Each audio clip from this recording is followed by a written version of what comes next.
Well, what finally happened was in San Quentin, I had a job in education as an education clerk, and I'd been laying low. Like, there's rules in San Quentin. If you don't want to get killed, one, don't get involved in the heroin business. Right? Don't be fronting drugs to people or owing people. That's one rule. Two, don't be chasing after someone else's punk, right? I mean, that's another one of these. Was a lot of that going on? Well, not a lot, but if somebody was that way inclined and you were trying to, you know, cut his grass, so to speak, well, you know, I mean, that was a problem. But of course, the overriding problem was this race stuff. I mean, that was the height of the race war. So the AB, they made themselves famous because they were the smallest tip, but they would always make the hit. And it got to the point right before I got there where they were just going out every morning and hunting blacks. The gate, the doors would crack open and these guys would find somebody to stab. Jesus. Because basically they wanted to terrorize the blacks into like a peace treaty. The problem was, do you know how the AB was started? No, can you please tell us how the AB was started? I have a general idea, but you were in Cali, and that Cali was where they started, so you Yeah. probably got a lot more information than me. Well, basically what happened is some of the older cons who've been in jail for a long time, they were all right because they've been in jail and they know people. But the Mexicans, I mean, the Chicanos and the blacks were just predating these young whites. And even whites who normally would have been okay, just they had no hope because these black gangs were deep. I mean, they could put together 50, 100 members and they were all over the place. And, how many friends do you have? They're going to like fight to death with you, right? So, I mean, so these guys, they decide we've got to do something. And there was some guys that belonged to some Irish, I think it was some biker gang or something, but they had the Shamrock, you know? Yeah. And it started from a core of about 6 to 10 of these guys who said, we've got to do something. And they started, so what they did is they're very selective. They only wanted guys who wouldn't, what, embarrass the tip, right? And to do that, they had to see not just one heart check, but they had to see the guy go through a lot of stuff. I mean, uh, Get blood on his steel. well, I mean, that one guy, the most famous AB guy, was the one who he's down forever in that Supermax. There's something on YouTube with him on Yeah, his, he is there? took Yeah. out two guards making his hit. Wow. They interrupted the play, and so he took them out too.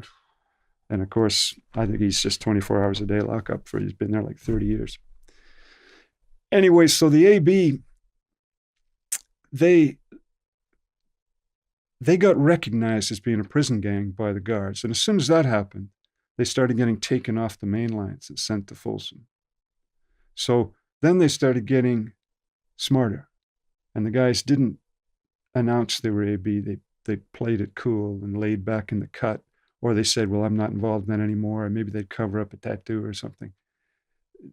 Because otherwise, I mean, you were just throwing your hands up and said, here I am, take me away, right?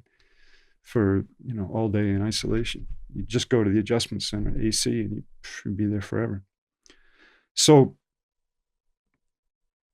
the AB represented the whites, but they weren't, I mean, as an ideology, what do they represent? I mean, for them, the blacks were, what do they call them? Well, toads, hams, ham bones, spear chuckers, chimps, whatever you want. I mean, it was just abuse all the way around. And their idea was if one white gets stabbed, then we go stab a black. It doesn't really matter who it is, anybody will do. Well, the end result of that is just going to be total anarchy. And like, how can anyone do their time in a situation like that? So for me, it was very simple. If you were fucking with me, then you had a problem with me. And I had a problem with you, and we'd work it out somehow. But I'm certainly not going to go out Well, to give you an example, after I got out of North Block after that stabbing, this Nazi tip came from Soledad after a race riot, about 8 of them. And they came onto the line in San Quentin. And the word came back to me that they were saying either I had to make a hit on some blacks or I had to check in. That was where it was. And as soon as I heard that, I said, well, we got to do something. So I talked to a friend of mine. I said, where are they? And he said, well, they're down on the yard near the old garden. And so we went down there, my friend and I. And there were 5 of them there. And they became, I think you might know the name, the Nazi lowriders. Yeah. That was where it started with those guys. And so I went down there, and the guy's sitting there, the leader of them. And I said to him, you know who I am, and you know why I'm here. Now, I don't hold with that racist bullshit. I don't have any tattoos. I ain't going to stab somebody I don't know. I'll stab somebody who fucks with me. So the question is, are you fucking with me? Because if you are fucking with me, we can deal with it right now. And he just looks at me. And the other ones just look at us. And that's it. That was the end of it. It was squashed. So it was like, I mean, we were fighting, people like me were fighting a losing battle because that racist gang stuff came out of, well, the AB were like that, but they didn't try and control the whole prison. But that racist gang stuff that you're describing comes out of those people in youth authority who then 20 years later are, 30-year-old convicts, whatever, 40-year-old convicts. And then they try and force everybody into that scene. But when I was there, you could still, if you were up for it, I mean, if you didn't mind confronting him right there on the moment, then yeah, it's become a massive murder for hire and drugs business in and out of prison now across the country, hasn't it? Quick question on something you mentioned.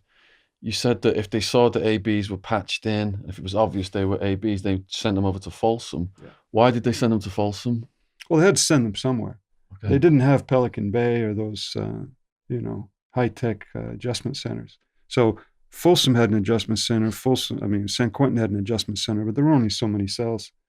And if you bag up a whole prison gang, how many guys is that going to be? 50, 100? Where are you going to put them? Yeah.